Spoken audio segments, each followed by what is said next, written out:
오후의 시작 함께 하실래요? 안녕하세요. 세상의 모든 정보 아나운서 전주리입니다. 세계 최대 IT 가전 전시회죠. CES 2025가 미국 라스베가스에서 개막을 앞두고 있습니다. 올해 CES 주제는 다이브인, 몰입인데요. 인공지능 기술이 일상에 어떻게 적용될지, 기술의 발전이 인류가 직면한 문제를 어떻게 해결할 수 있을지 관심이 쏠리고 있습니다. 올해 CES에는 1000여 곳이 넘는 우리 기업들이 참가한다고 하는데요. 어떤 기술이 등장하게 될까요? 잠시 뒤 IT 연구소 코너에서 올해 CES의 관전 포인트 꼼꼼히 짚어보겠습니다. 올해부터 청년 도약 계좌 가입 혜택이 강화되고 예금자 보호 한도도 5천만 원에서 1억 원으로 늘어난다고 하는데요. 오늘 짠테크 SOS 돈 되는 라디오에서는 달라지는 제도에 맞춰서 새해 재테크 전략을 어떻게 짜야 하는지 알려드릴 예정이니까요. 궁금한 분들 계속해서 함께해 주세요. 그리고 라디오 애청자분들이라면 아실 텐데요. 오늘부터 청취율 조사 기간이 시작됐습니다. 그래서 세상의 모든 정보 청취자분들과 소통하는 시간 저희도 준비해봤어요. 오늘은 여러분들이 새해 이루고 싶은 목표 또는 올해 중요한 이벤트가 있다면 무엇인지 문자 받아보려고 합니다.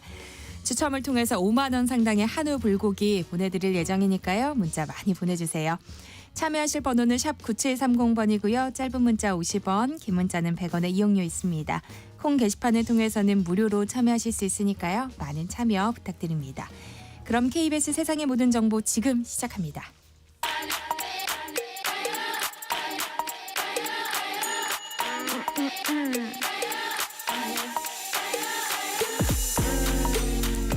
혹시 뉴스 빠뜨리셨나요? 한낮에 전해진 소식들 꼼꼼히 정리해드리겠습니다. 오늘의 뉴스 조현정 시사평론가와 함께합니다. 안녕하세요. 네, 안녕하세요. 네, 고위공직자범죄수사처가 기한 연장을 위해 법원에 윤석열 대통령 체포영장을 다시 청구했죠. 네, 이 영장이 어제가 시한이었고 어제자로 만료가 돼서 연장을 요청한 건데 다만 이번 체포영장 유효기간은 따로 공수처가 밝히진 않았어요. 그래서 네, 예상 못한 상황이 발생할 경우에 대비해서 7일 이상 기한을 달라고 요청했다 이 정도로 알려져 있는데 네. 이 과정에서 잡음이 불거졌잖아요. 먼저 공수처의 어떤 역량, 수사 역량, 의지가 있었는가, 함량 미달이 아니냐 이런 시선이 생겼고 또 공수처가 그 브리핑을 하면서 대통령 경호처가 저항하리라고는 예상하지 못했다. 라고 설명을 했단 말이에요. 물론 법원이 몇 번이고 인정한 영장을 피의자가 거부하는 것 자체가 전무후무한 일이라서 수사기관도 좀 당혹스럽고 혼란이 있긴 하지만 아니랬던 거 아니냐라는 의구심이 피어났고 어쨌든 공수처는 추가 집행도 하지 않았고 경찰에게 체포만 해달라고 요청을 한 거예요. 그런데 경찰 조직에서의 반발은 예상된 수순이었거든요. 영장 집행 당일에도 경호처장 등을 현행범으로 체포해서라도 들어가자고 경찰이 말을 했는데 그걸 거부한 게 공수처였다는 거고 그러면 그 경찰로서는 이를 이렇게 만들어 놓고 수사를 다 주는 것도 아니고 체포만 우리한테 하다라듯이 한다? 반발이 나올 수밖에 없거든요. 수사기관끼리 이렇게까지 불필요한 논란을 키워가는 게 맞는 건지 비판이 나올 수밖에 없고 또 내란 수사 자체를 통으로 경찰에 넘기라는 목소리는 경찰뿐만이 아니라 야권 의원들 사이에서도 나오는 말이거든요. 그렇지만 공수처는 일단은 이 사건은 공수처가 계속 가지고 있다라는 입장을 고수하고 있는 거고요. 결국에 경찰도 체포만 하는 건 안 한다고 했어요. 다만 경찰과 공수처가 협력하는 공조보는 그대로 가기로 했습니다. 하지만 공수처가 체포영장 집행을 경찰에 다 넘기려고 했다가 거절당하면서 영장이 다시 발부돼도 집행에 나설 수 있을지 의문이 제기되고 있어요. 네, 그 부분 자체가 사실 그게 실행이 될 수 있을지 의문인데요. 그럼에도 불구하고 공수처는 일단 연장 신청을 했어요. 그러면 재집행을 해야 되는데 그때 공수처가 또다시 소극적인 모습을 보인다면 이건 국민적인 불신, 그것도 그렇고 앞으로 공수처가 존립할 수 있을지 이것까지도 봐야 되는 거죠. 일단 1차 체포에는 실패했고 공수처는 그럼 다시 영장 집행 시기 언제 할지 또 변함없을 것으로 보이는 윤 대통령 방어를 어떻게 대응할지 이 전략을 고심해야 되는 상황인데요. 경찰은 2차 집행 때에는 체포를 적극적으로 시도할 계획이고 지금 윤 대통령의 소재도 파악하고 있다고 밝혔습니다. 가용 가능한 인력을 최대한으로 더 투입할 수도 있어 보입니다. 대통령 경호처가 윤 대통령에 대한 체포영장 집행을 저지하는 과정에서 일반 병사 사병을 동원한 사실이 확인되면서 파장이 커지고 있어요. 네, 이 내용들은 다 경찰이 브리핑으로 밝힌 것들인데요. 경찰은 지금 이미 영장집행 방해 혐의로 박종준 경호처장 등을 조사를 하고 있습니다. 물론 경찰 출석 요구를 거부하고 있고요. 그렇지만 이 외에도 경호처 관계자 4명 입건해서 또 조사를 하고 있는데 체증 토대로 해봤더니 혐의 적용에 무리가 없는 것으로 판단했다는 게 경찰 설명이고 또 이 영장집행 막는 것에 일반 사병도 동원된 것으로 확인했다고 밝혔습니다. 33 군사경찰대 또 55 경비단 사병들이 동원됐다는 건데 이 부대들이 경호처 지휘를 받는 곳들이에요. 이 55 경비단 같은 경우에는 관저 외곽 경호를 담당하는 비밀 경호부대라고 하고 33 군사경찰 보호대는 예전에는 이게 헌병대라고 또 불렸는데 헌병이 군사경찰로 바뀌면서 부대명도 바뀌게 된 거고요. 근데 이 사병들이 그 당시에 그날에 1차 저지선부터 동원된 것으로 확인됐어요. 경찰이 영상 체증한 것도 있는데 여기에도 군복 입은 게 아니라 검은 패딩 입고 마스크랑 모자 쓰고 통일된 복장을 하고 있는 모습이 확인이 되고요. 사복인 만큼 계급장도 붙이지 않고 있습니다. 그런데 경호처는 그동안에는 이런 경비단의 동원을 부인했어요. 대치가 격화될 것을 대비해서 경호처 직원들을 교체를 했고 병사들은 후방 근무로 전환을 했다. 이렇게 얘기를 해왔는데 배치되는 얘기인 거고 일반 병사까지 동원한 거는 파장을 일으킬 수밖에 없는 내용인데요. 또 이 특수공무집행 방해죄로 이 사병들도 처벌받을 수도 있는 사안이라서 거부권이 없는 일반 병사 의무병을 동원하는 게 말이 되느냐라는 지적인 거고 경호처는 지금 관련 의혹을 전부 부인하고 있습니다. 박종준 경호처장은 오늘도 경찰의 출석 요구에 응하지 않았죠. 네, 이 박종준 경호처장은 그 체포영장 집행을 막아서 특수공무집행 방해 혐의로 입건이 됐습니다. 근데 지난번 경찰의 1차 출석 요구 때도 대통령 경호 업무와 관련해서 엄중한 시기로 한시도 자리를 비울 수 없다라면서 출석 요구에 응하지 않았고요. 경찰이 오늘까지 2차 출석 요구했는데 오늘도 불응했습니다. 이번에는 변호인이 선임되지 않았다라는 이유를 들었는데 대신에 조만간 변호인을 선임해서 출석 일정을 조율하겠다고 밝혔고요. 같은 혐의를 받고 있는 경호처 이광호 경호본부장도 마찬가지로 박 처장과 같은 입장으로 알려졌습니다. 대통령 경호처가 수사기관과 강하게 대치하고 있다 보니 총지휘자인 박종준 경호처장에 대해서 관심이 쏠리고 있는데요. 이른바 계엄 비선이라고 하는 노상원 전 사령관과 근무했던 이력이 재조명되고 있어요. 네, 어제도 짧게 살펴봤지만 이 박종준 경호처장이 원래 총선에 2번 출마했다가 낙선했었다 이런 걸 짚어봤는데 게다가 지금 좀 주목되는 게 수사기관하고의 대치도 그렇고 경호처장이라는 입장에서 직접 자신의 얼굴을 영상으로 촬영해서 낭독하는 내용을 공개한 건 상당히 이례적이거든요. 그러다 보니까 이거 좀 보수 지지자들을 겨냥해서 주목받으려는 건 아닌지 이런 의구심도 나오게 된 배경이 될 수 있고요. 이력을 좀 보면 새누리당 공주 세종시 당협위원장 맡아서 당 활동을 해왔고 박근혜 전 대통령 대선 캠프에 합류해서 박근혜 청와대 경호실 차장으로 재직하기도 했었고요.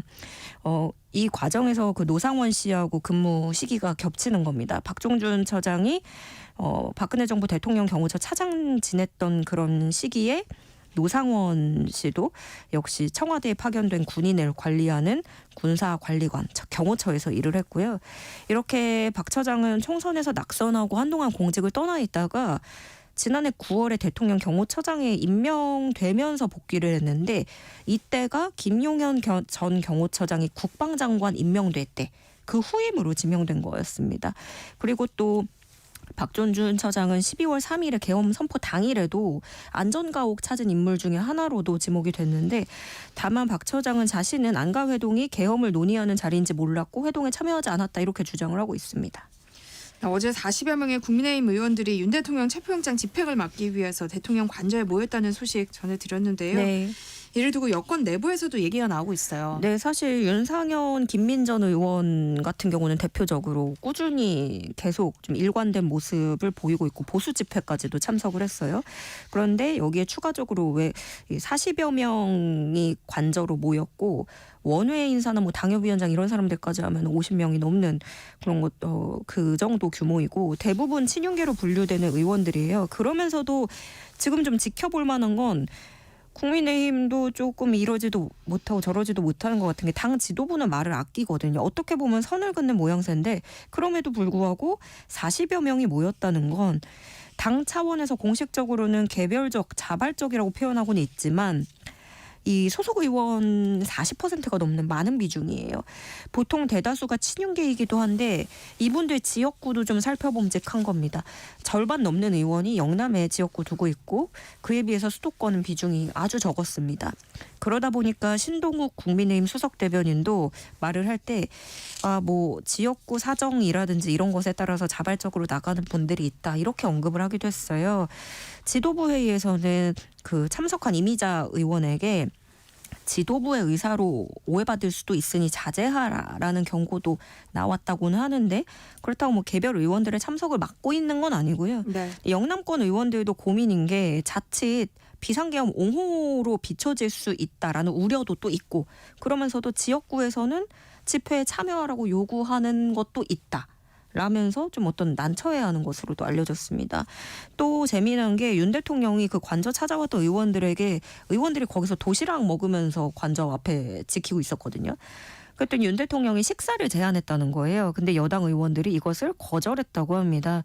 뭐 그 안에서 있었던 일들은 뭐 알 수 없지만 여러 취재의 내용대로라면 의원들이 말하기로는 모양새가 좋지 않아서 뭐 혹은 언론 등에서 좋지 않게 생각할 수 있어서였던 것으로 파악이 됐고요. 그런가 하면 천하람 개혁신당 의원은 이 전두환도 그 어떤 대통령도 법원 영장 집행을 거부한 적이 없다라고 맹비난하면서 이번에 관저에 집결한 국민의힘 의원들도 공무집행방해 현행범이기 때문에 다 체포해야 된다 이렇게 주장했습니다.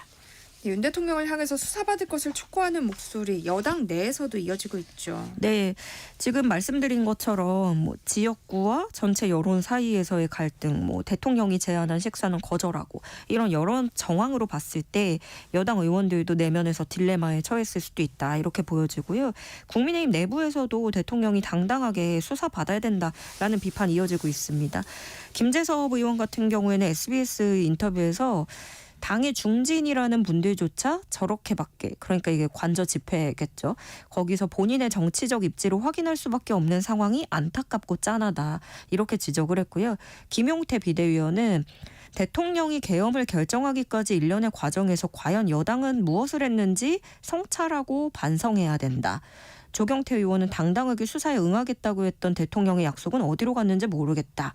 안철수 의원도 법적 정치적 책임을 회피하지 않겠다. 당당히 임하겠다는 본인의 말씀이 정답이다. 라면서 대통령이 나와서 법적 절차와 수사로 해결해야 된다는 것을 강조했습니다. 한낮의 교양 파트너 지금 여러분께서는 세상의 모든 정보와 함께하고 계십니다. 12.3 비상계엄령 선포를 두고 실언을 했던 국민의힘 김민수 대변인은 논란이 계속되자 대변인에 선임된 당일 자진 사퇴했어요. 네, 김민수 전 대변인이 지난 5일 얼마 안 됐어요. 한 유튜브에 출연해서 한 발언인데 불법 계엄을 상륙작전에 비유를 했습니다. 윤 대통령이 오죽 답답하셨으면 준비되지 않은 계엄을 했나 생각했는데 전모가 밝혀지고 나니 과천 상륙작전이다. 선관위 상륙작전이더라. 계엄을 선포하고 군이 2, 3분 만에 선관위를 점령했는데 대단하다. 한 방을 진짜 제대로 보여줬다 이렇게 주장을 했고요. 또 감히 대통령도 검찰도 건들지 못했던 것을 계엄이라는 이름으로 나온 거 아니냐. 얼마나 대통령이 혼자서 끙끙하면서 고민을 많이 하셨겠느냐. 가슴이 아프다. 이렇게 얘기를 했습니다. 그 신동욱 국민의힘 수석 대변인도 확답을 피했어요. 당 대변인이 아니라 일반인으로서 유튜브에서 한 발언이라면 어디까지 심각하게 봐야 할지 좀 전체를 보고 판단해 보겠다. 이 정도로 좀 얘기를 했는데 이후에 이 발언이 언론 보도 통해서 알려지고 논란이 거세지니까 자진 사퇴하기로 했고요. 그러니까 대변인으로 선임된 당일에 바로 사퇴를 한 거예요. 사퇴를 하면서도 제대로 싸우겠다라면서 관련한 입장을 굽히지 않겠다는 입장을 밝혔습니다.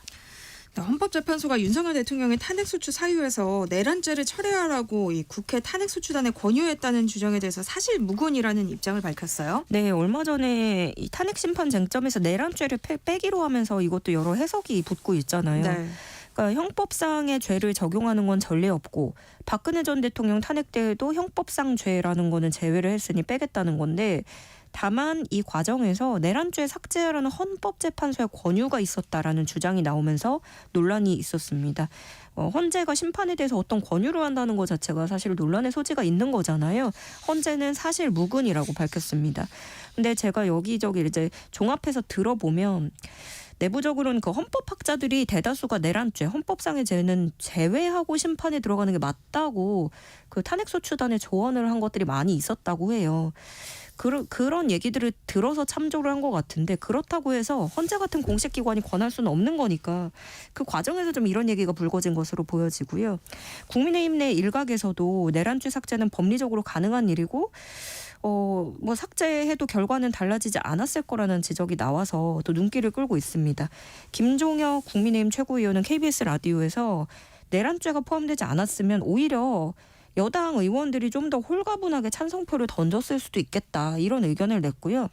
김재섭 의원은 SBS 인터뷰에서 애초에 내란죄를 염두에 뒀던 게 아니라 계엄 당일의 현장에서 국회 현장에서 군의 진입 이런 것을 목격하고 왔다.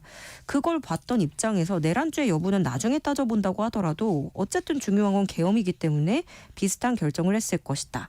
라고 얘기를 했고 김근식 전 대선 캠프 비전 전략실장도 법리적으로는 내란죄 삭제해도 맞다라는 의견을 이렇게 여당 내부에서도 또 이견이 나오고 있습니다.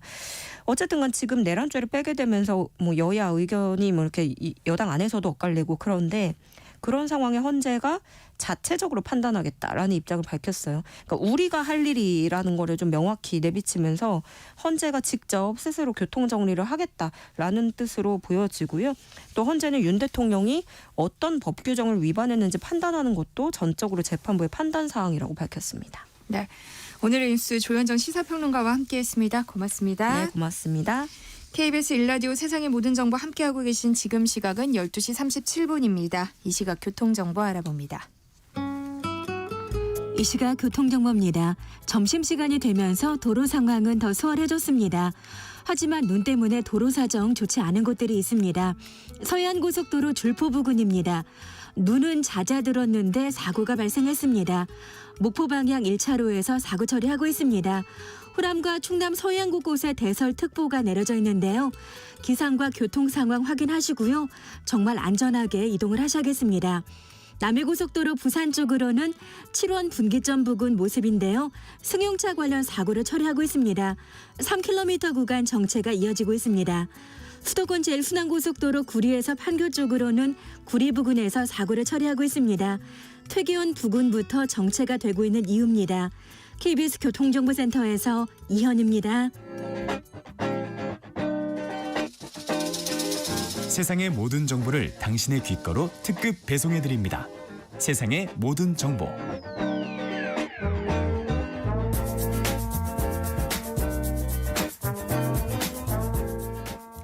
꼭 알아야 할 정보를 알기 쉽게 전달해드리는 시간입니다. 세상의 모든 지식, 화요일은 IT 이슈 살펴볼 텐데요. IT연구소 김덕진 IT 커뮤니케이션 연구소 소장과 함께합니다. 안녕하세요. 네, 안녕하세요. 반갑습니다. 김덕진입니다. 소장님 지금 미국에 계시다고요? 네, 맞습니다. 미국 라스베가스에 있고요. 이제 3일째 됐는데 앞으로 4일 더 있다 가야 됩니다. 저희가 미국에서 열리는 CES 출장에 지금 와 있습니다. 와, 매년 바빠지는 시기가 돌아왔군요. 그래도 일단 CES가 어떤 행사인지 정리를 좀 하고 올해의 관전 포인트를 짚어볼까요? CES는요, 이 전 세계 기술 가전 생활이 모이는 쇼인데요. 이게 이제 1967년 미국 뉴욕시에서 시작이 됐고 1978년부터는 라스베가스에서 이제 열리게 됩니다. 2000년대 초반까지는 그렇게까지 관심이 많이 없었는데요. 2010년에 들어서면서 IT 산업이 상당히 많이 발전하다 보니까 예전에는 가전, 뭐 냉장고 이런 것들이 많이 나오다가 네. 지금에는 최첨단 IT 기계들이 많이 나오게 됐고요. 그래서 지금은 전 세계에서 가장 주목하고 있는 최첨단 IT 쇼다. 뭐 이렇게 말씀드릴 수 있을 것 같습니다. 그럼 이번 CES에서는 뭘 관심 있게 지켜봐야 할까요? 다양한 것들이 좀 나오고 있긴 한데요. 일단은 우리가 지금 같은 경우에는 CTA라고 하는 이 공식 행사를 주관하는 조직사에서 트렌드를 이야기를 했습니다. 근데 그 트렌드들이 상당히 재미있는 게요. 예전에는 어떤 기술에 대한 얘기를 했는데 지금은 기술이 아니라 세대의 변화에 대한 이야기를 하고 있었습니다. 네. 그러면은 우리가 뭐 Z세대라고 표현하잖아요. 네. 지금의 10대, 20대들. 근데 그들에 대한 글로벌 테크 시장에 대한 이야기를 하면서도 반대로 이번에 새로 나온 키워드가 장수에 대한 키워드가 나온 거예요. 장수요? 우리가 오래 사는 거, 네, 오래 사는 거, 롱기비티라는 키워드가 나왔는데 네. 이게 왜 중요하냐? 이제는 기술이 뭔가 우리에게 특별하고 놀라움을 주는 게 아니라 우리 일상의 젊은 친구들에게는 또 기술의 나름의 관점이 있지만 장수라고 하는 부분에서 뭐 예를 들면은 우리의 어떤 건강을 도와주는 헬스케어라든지 아니면은 심지어 이제 저도 이제 이걸 좀 많이 활용을 했는데 네. 당뇨를 모니터링하는 기계라든지 네. 지금 최근에 이제 주사를 맞으면 다이어트를 도와주는 이런 기계들이 있잖아요. 네. 그래서 이런 것들이 우리의 건강과 장수를 도와주는 것들, 그리고 또 이번에 상당히 흥미롭게 본 게 보청기를 끼는 거를 조금은 싫어하시는 분들이 스마트 글래스를 끼게 되면 안경에서 소리를 받아서 우리가 이어폰을 끼지 않아도 들리는 골전도 이어폰을 통해서 소리가 선명하게 들리는 이런 기술들이 나오고 있거든요. 네. 결국에는 우리가 오래 살고 웰빙할 수 있는 것들에 기술까지 들어간다. 그래서 이번에 이슈는 AI가 전반적으로 다 들어가긴 하지만 이 AI가 뭔가 특별하고 놀라운 기술에 들어가는 것이 아니라 우리의 삶 일부에 속속들이 들어가고 있다라고 하는 것들이 이번에 좀 전반적으로 키워드로 볼 수 있는 포인트라고 볼 수 있을 것 같습니다. 그러면 지금 행사가 시작된 거예요? 예, 라스베가스 시간으로 지금 오후 6시를 넘어가고 있는데 지금은 미디어데이입니다. 그러니까 오늘까지가 미디어데이라고 해서 언론사들에게 좀 이제 소개를 하는 거고요. 내일부터가 본격적인 행사가 4일이 시작이 돼요. 네. 그러니까 어제 같은 경우에는 많은 기업들이 우리의 메시지들을 좀 전달하고 있는 시간이고 내일부터 부스들이 열린다. 뭐 이렇게 말씀드릴 수 있을 것 같습니다. 그럼 지금 다양한 기조 연설들이 진행되고 있을 것 같은데요. 어떤 화두가 제시됐어요? 각자의 기업들이 연초이다 보니까 그들의 메시지들을 좀 나오게 되는데요. 뭐 LG나 삼성도 있었지만 뭐 우리가 평상시에 잘 익숙하지 않았던 기업들이 좀 나오게 되었습니다. 뭐 해외에 있는 기업들 몇 개만 좀 얘기를 드리면 네. 가장 인상 깊게 본 기업 중에 하나가 존디어라는 기업인데요. 네. 이 존디어라고 하는 기업은 농기구를 만드는 회사예요. 근데 네. 이 회사에서 자율주행으로 움직이는 전기 트랙터, 그 다음에 농약을 뿌리는 농장 시스템, 그리고 잔디 관리를 자동화해주는 기계, 또 채석장에서 덤프 트럭, 뭐 이런 것들이 자율주행을 하면서 또 전기로 되어 있는 거거든요.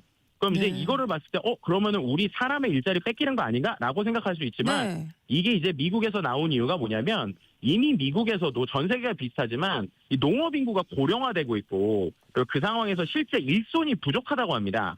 그러다 보니까 이 사람들을 도와줄 수 있는 AI 기술이 나온 것인데요. 실제 수십 년 동안 농업을 하신 분들도 완벽하게 이게 AI가 모든 걸 대체하는 게 아니라 힘을 써야 되거나 조금은 부족한 부분들을 자동으로 대체가 되는 부분이 있거든요. 그래서 그런 부분에 있어서 이제 상당히 놀라움을 이제 미국에서 보여줬었다라고 하는 게 있고요.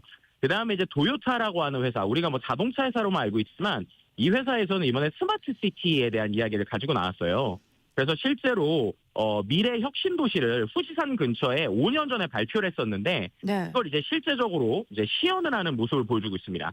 그래서 한 2,000명 이상의 사람들을 모아서 뭐 전 세계에 있는 스타트업들이나 기술 회사들을 모으고 있거든요. 그래서 일본에서는 전 세계에 있는 아이디어들을 모으기 위해서 이런 것들을 하고 있는 모습도 있었고요.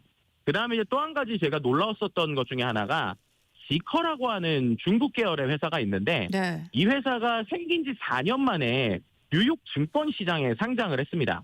그러니까 어떻게 보면 상당히 빠른 건데요. 네. 전기차의 기술 변화가 얼마나 지금 속도감 있게 있는지 이런 것들도 이제 볼 수 있는 쇼다. 뭐 이렇게 말씀드릴 수도 있을 것 같습니다.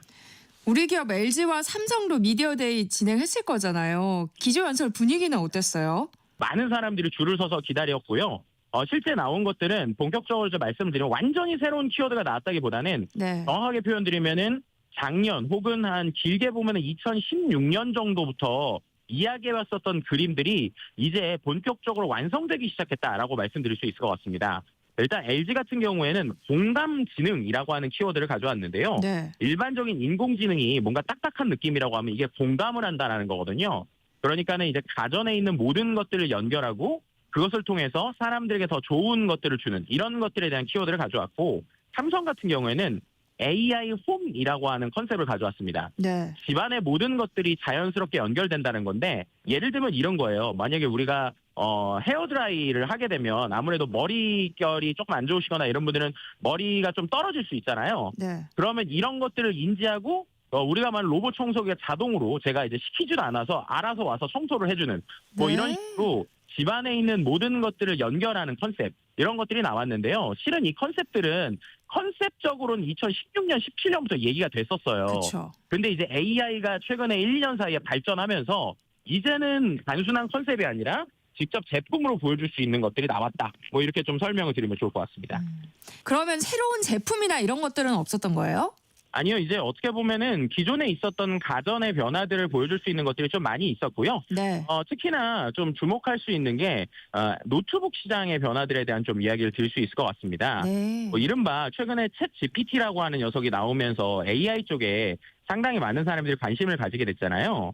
네. 그런데 이 챗 GPT가 갖는 단점 중에 하나라고 보는 건 이게 인터넷에 연결돼 있는 거다 보니까 나의 개인정보에 대해서 걱정하시는 분들도 있고요. 또 이제 어떻게 보면은 이 녀석이 아주 뭐 인터넷에 있는 정보는 잘 가져올 수 있지만 나의 개인에 대한 내용들은 잘 알지 못할 때들이 있습니다. 그렇죠. 근데 최근에 삼성도 그렇고 LG도 그렇고 AI 노트북을 이번에 좀 출시를 했는데요. 이 AI 노트북은 챗 GPT 같은 이러한 인터넷에 있는 연결돼 있는 데이터를 얻어서 볼 수 있을 뿐만 아니라 이 칩 자체가 노트북 자체에 AI가 탑재가 돼 있어요. 네. 그럼 그렇게 되면 어떻게 되느냐? 인터넷에 연결되지 않은 상태에서 내가 가지고 있는 데이터들을 올려서 나만의 어떠한 AI 챗봇을 만들거나 네. 내 정보를 줘서 이 안에서 뭐 인터넷에는 상관없는 나만의 어떠한 스케줄링을 해주거나 아니면은 내가 AI를 가지고 그림을 그리거나 이런 것들이 이제 아주 쉽게 가능해지는 거거든요. 네. 그렇게 되면은 예를 들어서 인터넷에서는 제가 여러 가지 찾지만 내가 밖으로 공개하기 싫은 이런 것들은 내 노트북 안에서만 움직일 수 있게 되겠죠. 그래서 이번에 삼성도 그렇고 LG도 그렇고 또 그렇지 않은 뭐 나머지 많은 기업들이 AI 노트북과 AI 비서라고 할 수 있는 AI 에이전트라는 개념을 가지고 나왔습니다. 그러다 보니까 이제 이번에 노트북을 또 한 번 사는 분위기가 되는 것이 아니냐 뭐 이런 얘기도 나왔고요.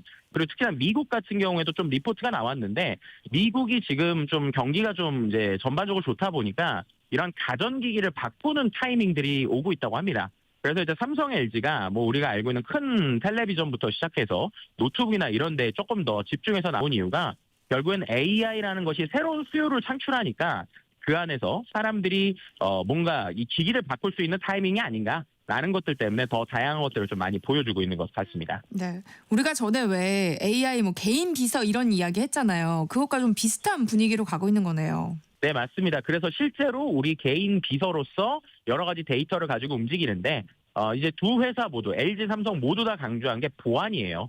왜냐하면 네. 혹시나 내 데이터 밖으로 나가는 것에 대해서 걱정하시는 분들이 있는데 그런 부분에 있어서 우리가 보안성을 늘 높였다라고 하는 것들을 상당히 강조한 게 삼성, LG 모두 다 공통점이었다. 뭐 이렇게도 말씀드릴 수 있을 것 같습니다. 뭐 아직 행사가 본격적으로 시작된 건 아니지만 현장에서 여러 분위기 느끼셨을 거잖아요. 소장님이 좀 인상 깊게 보신 시연이나 공유하고 싶으신 내용이 있으실까요? 이번에 또 흥미롭게 이제 본 제품들이 아직은 저희가 이제 부스가 열리진 않았지만 언베일이라고 해서 상을 받은 곳들을 기자들에게 먼저 보여주는 이러한 코너가 있어요. 근데 그 코너에서 가장 사람들이 많이 줄을 섰던 게 어디냐면 우리가 보통 이제 맥주 회사로 알고 있는 기린이라고 하는 일본 회사가 있지 않습니까? 네. 근데 그 일본 회사에서 숟가락을 하나를 냈습니다. 숟가락이요? 네. 근데 이게 뭐냐면 제가 아까 건강과 관련된 키워드가 이번에 되게 중요하다고 했잖아요. 근데 이 숟가락은 어떤 거냐면 스마트 숟가락입니다. 어떤 걸 스마트 숟가락으로 도와주는 거냐? 네. 요즘에 우리가 건강을 위해서 저염식 하시는 분들 많잖아요. 소금을 양을 줄이는 거. 그쵸. 근데 이런 걸 먹으면 맛이 없잖아요. 근데 그쵸. 이 스마트 숟가락이 뭘 해주는 거냐면 전기적 신호를 줘가지고 실제로는 싱거운 건데 제가 그 숟가락으로 밥을 먹으면 제 혀가 그걸 더 짜게 느끼는 거예요. 그래서 네. 제가 현장에서 어떻게 해봤냐면 거기서 국물을 주는 게 있더라고요. 그래서 그 국물을 주는 거를 제가 스마트 숟가락을 통해서 이제 그 일반적으로 먹었을 때 되게 상당히 싱거웠는데 이게 이제 거기에 염도 조절하는 게 5단계로 있어서 그 염도 조절을 5단계로 해놓고 그 다음에 이제 제가 똑같은 그 국물을 먹었거든요. 네. 근데 정말로 이게 짠 느낌이 확 드는 거예요. 그래서 이게 어떻게 되는 거냐 이제 봤더니 일반적으로 우리 혀가 이 짠맛을 아주 빠르게 조금만 느끼고 지나간다고 합니다. 그런데 이 스마트 숟가락에 전기 버튼을 누르게 되면 이 혀가 딱 닿았을 때 혀에다가 약간의 전기적 신호를 줘가지고 실제로 이 소금기가 오랫동안 길게 남게 하는 이러한 기능을 가지고 있다고 합니다. 그래서 결국에는 싱거운 걸 먹는데 실제 혀는 더 짜게 느끼니까 우리가 건강하게 다이어트를 할 수 있다라는 것들 때문에 이제 많은 사람들이 신기해하면서 좀 보게 됐는데요. 이처럼 기술이라고 하는 게 예전에는 우리가 뭔가 복잡하고 어렵고 뭔가 최첨단인 느낌이 들었다고 하면 지금의 기술들은 실제 생활에 우리의 건강이나 아니면 우리의 일상들을 도와주는 기술로 녹아들어가고 있구나라고 하는 걸 좀 보게 되었습니다. 그러니까 앞서서 왜 화두로 장수 얘기해 주셨는데 그러니까 오래 살 수 있게 도와주는 그런 것들이 많이 생긴 것 같네요. 네, 맞습니다. 실제로 말씀 주신 것처럼 뭐 장수에 대해서 또 혹은 우리가 나이가 들었을 때 뭐 건강을 관리하거나 할 때 힘든 것들을 도와주는 것들도 있었고요. 또 한 가지 인상적이었던 게 이번에 이제 우리가 말한 반려동물 있지 않습니까? 반려동물과 관련된 기술들도 상당히 많이 나왔어요. 아무래도 이제 혼자서 이제 사시는 분들이 좀 많아지다 보니까 그분들의 건강을 위해서도 심리적 치료가 필요하잖아요. 네. 근데 그런 부분에서 또 한 가지 흥미로웠던 게 이게 단순한 그 강아지나 고양이를 도와주는 것도 있었지만 이번에 또 한 가지 흥미로웠던 게 일반 강아지인 줄 알고 가봤더니 이게 강아지가 아니고 로봇인 거예요. 아니면은 실제로 그 뭐가 털인 줄 알고 만져봤더니 얘가 털이 움직이는 거예요. 그래서 이게 뭔가 했더니 실제로 사람들에게 강아지나 고양이가 내 무릎에 있는 것 같은 느낌을 줄 수 있는 이러한 일종의 스마트 펫이라고 할까요? 이런 것들이 좀 나온 건데요. 그게 왜 나왔는가 물어봤더니 요즘엔 고령화가 심해지다 보니까 실제 반려동물이 이제 우리 어떻게 보면 사람들보다 먼저 세상을 떠날 때들이 있다는 거예요. 그렇죠. 그렇게 되면 실제로 키우시는 분들의 마음이 너무 상하고 실제 건강에도 도움이 되지 않는 부분이 있다 보니까 아예 어떻게 보면은 강아지 느낌이나 고양이 느낌을 주면서도 그 안에서 실제로 좀 우리가 오래 함께 할 수 있는 이런 녀석들이 나오고 있다. 뭐 이런 것들도 건강의 하나의 분야로 볼 수 있을 것도 같습니다. 또 CES에 참여하는 우리나라 기업들이 상당히 많은 걸로 알고 있는데요. 성과도 좋았다면서요. 네, 맞습니다. 실제로 혁신상이라고 하는 것들을 좀 여기서 주게 되는데요. 네. 제가 보니까 절반 정도가 거의 우리나라 회사고요. 그만큼 우리나라 기업들이 최근에 이제 많이 관심을 받고 있다라는 겁니다. 뭐 특히나 이제 AI 관련된 쪽에서 많은 혁신상을 받게 됐고요. 좀 흥미로웠던 건 두 가지 정도가 있었는데 네. 이번에 이제 환경 오염을 막거나 아니면 우리가 오래 살 수 있는 것 쪽이 있다 보니까 전 세계적으로 주목받았던 것 중에 하나가 이제 물 관리를 해주는 시스템들이 있었어요.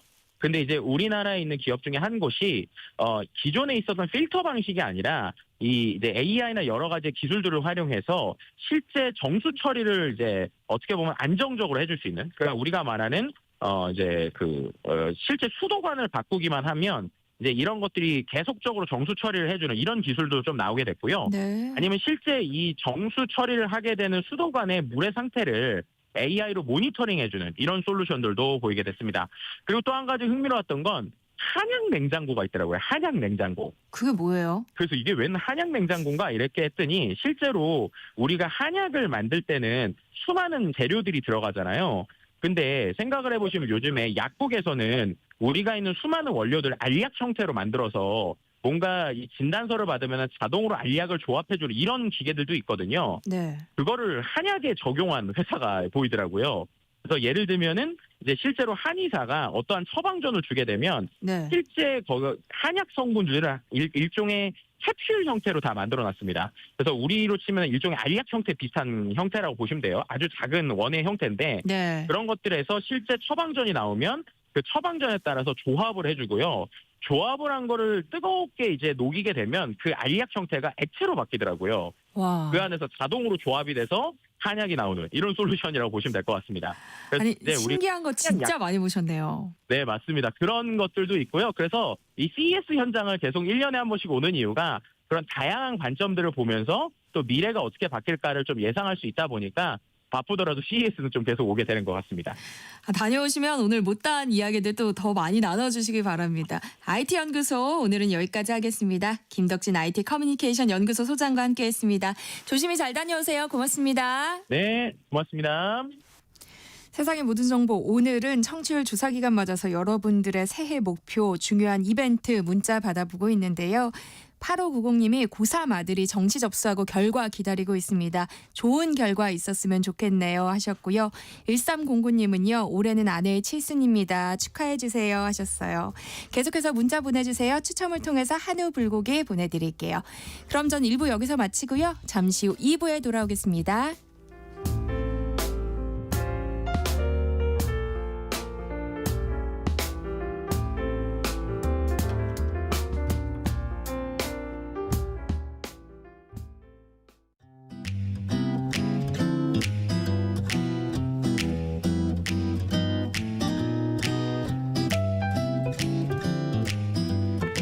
안녕하세요. 바른말 고운말입니다. 우리말 속담에 춘풍으로 남을 대하고 추풍으로 나를 대하라가 있습니다. 춘풍은 봄철에 불어오는 바람, 즉 봄바람을 뜻하고요. 추풍은 가을에 부는 선선하고 서늘한 바람입니다. 따스하고 훈훈한 봄바람을 솔솔 부는 봄바람이 쌓인 눈을 녹인다라고 표현하는 것처럼 봄바람은 따뜻한 것을 의미하는 것으로 많이 사용됩니다. 반면에 가을바람인 추풍은 이 소소한 추풍이 쓸쓸한 마음을 더한다라든지 추풍에 낙엽 떨어지듯 잘려나간다 같이 뭔가 서늘한 것을 뜻할 때 사용됩니다. 따라서 이 속담은 남에게는 부드럽게 하고 자신에게는 엄격하게 대하라는 것을 뜻합니다. 이와 관련된 한자 성어가 있는데요. 접인 춘풍, 임기 추상입니다. 여기서 마지막에 나온 한자 추상은 가을의 찬 서리를 뜻하고요. 이 한자 성어는 책은담에 나오는 내용입니다. 다른 사람을 대할 때는 봄바람처럼 친절하게 하고 나 자신을 대할 때는 가을 서리발처럼 엄격하게 하라는 뜻이죠. 자신에게 엄격하고 남에게 관대한 것, 누구에게든 절대 쉬운 일은 아닐 겁니다. 하지만 적어도 이 한자 성어의 뜻과 반대인 다른 사람에게는 가을 서리발처럼 엄격하고 자신이나 자신과 관계 있는 것에는 한없이 관대한 사람이 돼서는 안 되겠죠. 바른말 고운말 아나운서 변희영이었습니다.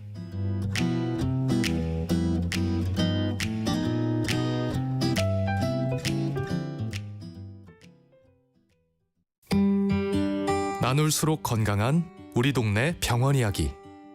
아버지는 평소 병원은 다 필요 없다 라는 말을 자주 하셨습니다. 건강을 과신하는 전형적인 한국인 아버지 그 자체였죠. 그래서 눈꺼풀에 생긴 사마귀 같은 결절도 대수롭지 않게 넘기셨습니다. 아버지 성격을 아는 저희 가족은 가벼운 마음으로 동네 병원이라도 가보자고 설득했습니다. 결과는 눈꺼풀 암이었습니다. 동네 안과 선생님의 세심한 관찰이 없었다면 어땠을까요? 아버지는 이제 병원은 꼭 가야 한다 라고 이야기하십니다. 많은 사람들이 가까운 동네 병원에서 건강을 지킬 수 있으면 좋겠습니다. 지역의료 경험수기 공모 당선작 중 조민재님의 작품을 재구성했습니다. 이 캠페인은 건강보험심사평가원과 함께합니다.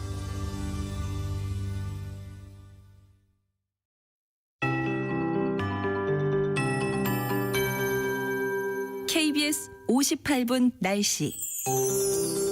이번 주는 갈수록 더 추워지겠습니다. 추위에 대비를 단단히 하시기 바랍니다. 오늘 낮 기온은 서울 1도, 강릉과 대전, 전주 3도, 대구 5도 등으로 어제보다 2도에서 6도 정도 낮겠고요. 전국에 찬바람이 강하게 불고 있어서 몸으로 느껴지는 체감 온도는 종일 영하권에 머물겠습니다. 내일은 오늘보다 기온이 더 떨어지면서 낮에도 영하의 기온을 벗어나지 못하는 곳이 많겠고요. 모레 목요일 아침에는 서울이 영하 12도, 철원 영하 17도, 광주 영하 5도, 부산 영하 4도까지 떨어지는 등 올 겨울 들어 가장 추울 전망입니다. 지금 경기 북부와 강원 내륙에 한파 경보와 주의보가 발효 중인데요. 차츰 한파 특보 지역이 더 확대될 것으로 예상됩니다. 지금 충남 서해안과 전라도 해안, 제주 산지에는 강하고 많은 눈이 내리며 대설주의보가 발효 중입니다. 모레까지 전북 지역에 많게는 40cm 이상, 제주 산지에는 최고 30cm, 충남과 전남에도 곳에 따라 20cm 이상의 폭설이 쏟아질 전망이어서 주의를 하셔야겠습니다. 그 밖의 지역은 대체로 맑겠지만 대기가 매우 건조하니까요. 불조심하시기 바랍니다. 현재 서울의 기온은 0.2도, 습도는 38%입니다. 송소진입니다.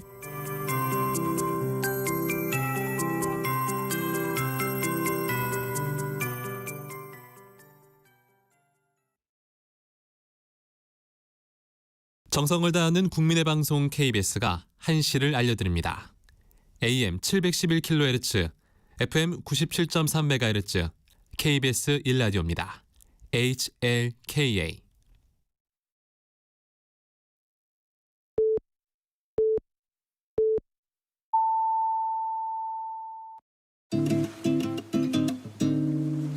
나른한 오후를 책임질 영양 만점 지식 비타민. 세상의 모든 정보.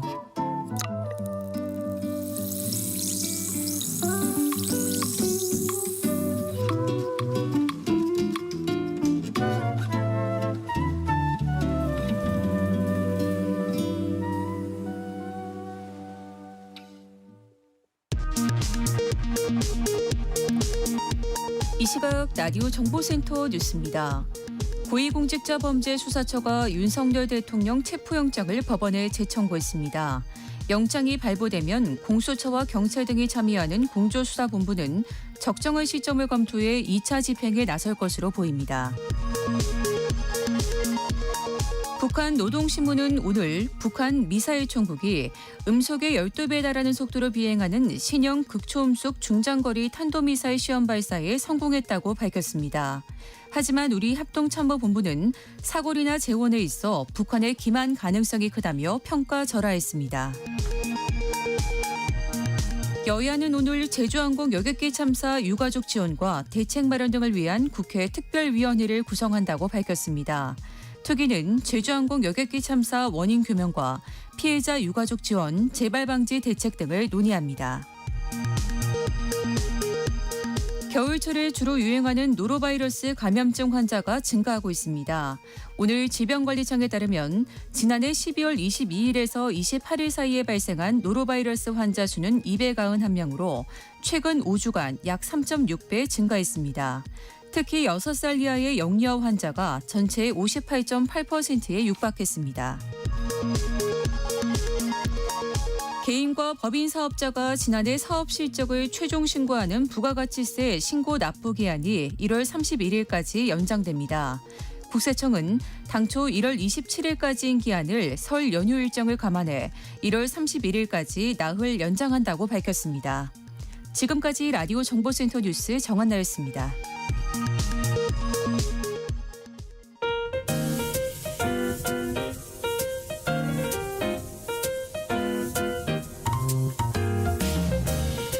정신없이 바쁜 하루, 지금 우리 주변에서 벌어지고 있는 사건, 사고 소식들 한숨 돌리며 살펴보시죠. 하프타임 뉴스 임선우 뉴스캐스터와 함께합니다. 안녕하세요. 안녕하세요. 오늘 기온이 뚝 떨어졌어요. 올겨울 최강 한파가 시작됐다고요. 네, 이번 주 날씨가 또 한 번 급변하겠습니다. 우리나라 북쪽 상공에서 강한 한기가 내려올 전망인데 주 중반에는 한기의 강도가 무려 영하 40도에 달한다고 하네요. 이 한파의 영향을 받는 경기와 강원도에는 영하 12도 이하의 추위가 예고되면서 한파특보가 내려졌고요. 그 밖의 지방도 추워지겠습니다. 서울은 오늘과 내일 영하 6도, 목요일에는 영하 12도까지 떨어져 올겨울 들어 가장 추울 것으로 보이고요. 특히 찬바람이 강해 체감온도는 영하 20도에 달해 서울에는 첫 한파특보가 내려질 가능성이 있습니다. 그 밖의 지방도 강한 한파가 주말 오전까지 이어지면서 도로 결빙은 물론이고 수도 계량기 동파 사고 등이 우려되고요. 최강 한파 속에 서해안 등에는 지난 초겨울 폭설과 비슷한 정도의 큰 눈이 예고됐습니다. 기상청은 지형적인 영향을 받는 전북 지역에 목요일까지 사흘간 최고 40cm 이상의 많은 눈이 내리고 충청도와 울릉도, 독도에는 10에서 30cm의 큰 눈이 예상된다고 밝혔는데요. 서해안에는 이번에도 무겁고 강한 눈이 짧은 시간에 집중돼 피해가 커질 수 있다며 안전에 유의해달라 당부했습니다. 네, 이달 말 설을 앞두고 있는데요. 주요 농산물 가격이 또 크게 뛰고 있다고요. 네, 설 명절을 앞두고 이상기후 때문에 주요 농산물 가격이 급등하면서 소비자들의 부담이 크게 늘고 있습니다. 많게는 1년 전과 비교해 2배 가까이 오르면서 밥상물가에 빨간불이 켜졌는데요. 지난 3일 기준 배추 한 포기의 평균 소매 가격은 5,027원으로 지난해 같은 기간보다 60% 가까이 올랐고요. 무는 한술 더 떠서 80% 가까이 급등해 식탁 물가 상승을 주도했습니다. 농산물 가격 급등의 주요 원인은 지난 여름철 폭염과 또 추석 이후까지 이어진 늦더위 등 이상기후로 작황이 부진했던 점이 꼽히고요. 또 김장철 수요를 맞추기 위해서 배추와 무를 조기 출하한 점도 가격 상승 요인으로 작용했습니다. 과일 가격도 전반적으로 상승세를 보이고 있는데요. 설 성수품으로 꼽히는 배 10개의 평균 소매가는 41,955원으로 전년 대비 25%가량 올랐고요. 감귤은 10개당 4,804원으로 전년 대비 12.3%, 평년 대비 약 64%나 상승했습니다. 딸기도 1년 전보다 10% 넘게 비싸졌고 평년 대비로는 25%나 올랐고요. 반면 사과는 전년 대비 10%가량 하락했지만 평년보다는 여전히 3% 넘게 높은 수준입니다. 그나마 축산물 가격은 비교적 안정적인 흐름을 보이고 있습니다. 한우는 전년과 큰 차이가 없고요. 돼지고기, 삼겹살은 8.5% 올랐습니다. 닭고기와 계란은 각각 1년 전보다 5.9%, 8.4% 하락했는데 다만 동절기 고병원성 조류 인플루엔자 확산이 축산물 시장의 변수로 꼽히고 있어서 긴장의 끈을 놓기는 이른 상황입니다. 정부는 설 명절을 앞두고 주요 농축산물 가격 안정을 위해서 물가관리 대책을 발표할 예정인데요. 배추와 무의 시장 방출 물량을 확대하고 수입 검토 등을 통해서 성수품 가격을 안정화하는 방안을 검토 중인데 소비자들은 장바구니 물가 부담이 커지는 상황에서 정부 대책의 실효성에 주목하고 있습니다. 최근 비상계엄 사태 이후 헌법책을 찾는 사람들이 크게 늘었어요. 네, 말 그대로 불티나게 팔리고 있다고 하는데요.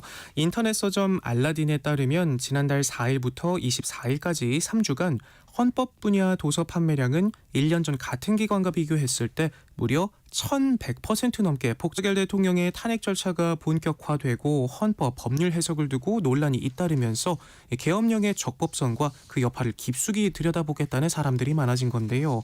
주요 쟁점들을 보면 계엄령의 적법성 외에도 기존 6인 체제던 헌법재판소의 정당성 논란이 불거지기도 했고 또 최근 국회 측 대리인단이 탄핵 소추 사유 중 헌법상 내란죄 부분을 철회하고 계엄 선포의 헌법 위반에 집중하겠다는 뜻을 밝히는 등 헌법과 법률상 난제가 이어지고 있습니다. 이 밖에 검경과 공수처의 수사 권한을 둘러싸고도 연일 잡음이 나고 헌법과 법률상 난제가 이어지고 있습니다. 이 밖에 검경과 공수처의 수사 권한을 둘러싸고도 연일 잡음이 나고 이 탄핵 단계마다 헌법 법률상 해석이 난무하면서 학계뿐만 아니라 시민 개개인도 아는 만큼 보이지 않겠느냐라는 생각에 관련 도서를 너도 나도 사서 읽고 있다고 하네요. 또 눈길이 가는 건 계엄 관련 정치, 사회 분야 도서 열풍은 다양한 연령대의 여성들이 주도하고 있는 것으로 나타났는데요. 전체 구매자 대비 비중은 40대 여성이 22%로 가장 높았고 이어 30대 여성이 16%, 50대 여성이 14%, 20대 여성이 10%, 그리고 40, 50대 남성이 9% 순이었습니다. 세부적으로 보면 10대 남성의 경우 정치, 외교, 행정학 분야 도서 구매가 계엄 전과 비교해 15배나 늘었고요. 네. 20대 여성은 7배 증가하는 등 MZ세대들의 관심이 크게 늘어난 모습을 보였고요.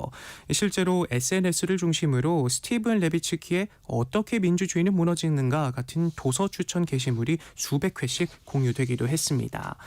전문가들은 특히 법학 분야는 전통적으로 제일 안 팔리는 분야인데 비상계엄이 전 국민적 관심사가 되면서 체계적으로 알고 싶은 욕구가 책 구매로 이어졌다면서 특히 젊은 세대의 경우 계엄을 직접 체험했던 세대와 달리 정확히 무슨 일이 일어나는지 알지 못해 이를 종합적으로 파악하는 수단으로 책을 선택한 것으로 보인다고 분석했습니다. 네, 조금 전 1시 전북 고창 부안 지역에 대설 경보가 발효됐습니다. 외출을 가급적 피하셔야 될 것 같아요. 자가용 대신에 대중교통 이용하시고요. 부득이하게 자가용을 이용하시면 얼음이 온 구간은 특히 위험하니까요. 안전거리 확보한 후에 천천히 운행하시기 바랍니다. 또 비닐하우스나 임시 건축물 등은 미리 점검하시고요. 눈이 쌓이면 위험하니까 안전한 곳으로 이동하시기 바랍니다. 계속해서 뉴스 살펴볼게요. 자녀 하나면 충분하다. 이런 분위기가 확산되면서 3인 가구가 4인 이상 가구를 처음으로 추월했다고요. 네, 하나도 힘든데 둘째는 무슨 하나만 낳아서 잘 키우자라는 사람들이 부쩍 많아지면서 이제 4인 가구 보기가 힘들어졌다고 하는데요. 행정안전부의 2024년 주민등록 인구 통계 분석을 보면 지난해 3인 가구는 405만 가구를 돌파하면서 390만여 가구를 기록한 4인 이상 가구를 처음으로 앞질렀습니다. 구성원이 5명인 가구는 10년도 채 안 되는 기간 동안 34%나 급감했고요. 4인 가구도 같은 기간 23%나 줄었는데 반면 3인 가구는 자녀를 2 이상 낳는 것을 포기하는 부부가 늘어나면서 증가세를 보이고 있습니다. 전문가들은 이처럼 자녀를 1명만 낳으려는 풍조가 강해진 배경에는 과거보다 늦어진 초혼 연령이 자리 잡고 있다는 분석을 내놓기도 했는데요. 남성의 경우 2023년 평균 초혼 연령이 33.97세로 집계됐는데 2020년을 제외하면 매년 상승세를 보이고 있고요. 같은 기간 여성의 경우에도 31.45세로 늘어 5세가량 늘어 결혼을 하고 가정을 꾸리는 시기가 늦춰지면서 예전처럼 자녀를 2셋씩 낳는 경우가 점차 사라지고 있다는 분석입니다. 초혼 연령이 늦춰지고 맞벌이는 늘어났는데 이전보다 자녀를 키우는 데 들어가는 돈은 더욱 늘어나면서 직장에서의 경력 단절에 대한 걱정도 커졌고 이 때문에 지금 젊은 가구들이 자녀를 2 이상 가지는 게 어려워졌다 해석할 수 있겠고요. 젊은 부부들은 아이에게 동생이 있으면 좋겠다는 생각이 들면서도 교육비나 양육비 같은 현실을 생각하면 둘째는 꿈도 못 꾼다 말합니다. 네. 정부가 다자녀 가구 기준을 기존 3자녀에서 2자녀로 완화한 점도 이런 연장선으로 볼 수 있겠는데요. 기준이 완화되면서 2자녀 가구도 앞으로 자동차 취득세를 50% 면제받게 되고요. 또 기업과 사회가 함께 자녀를 양육하는 문화를 확산하기 위해서 기업이 운영하는 모든 어린이집의 취득세, 재산세는 100% 감면됩니다. 여담이지만 당장 저희 부부만 해도 맞벌이인데 곧 태어날 아이를 생각하면 참 감사하면서도 육아휴직 동안 줄어드는 벌이는 어찌해야 하나 하는 고민들이 있거든요. 전문가들은 맞벌이 부부의 경력 단절에 대한 걱정을 없애주고 육아휴직 기간 소득 걱정이 없는 재정적 지원이 이루어지는 식의 실효성 있는 대책이 필요하다 입을 모으고 있습니다. 네, 이런 가운데 요즘 대학가에선 등록금 인상 움직임이 감지되고 있어요. 네, 근 17년을 유지해온 정부의 등록금 동결 기조가 탄핵 정국도 대학 재정의 한계 상황과 맞물려 흔들리고 있습니다. 교육계에 따르면 경희대와 한양대, 성균관대 등 서울 소재 사립대들이 등록금 인상을 논의 중인데요.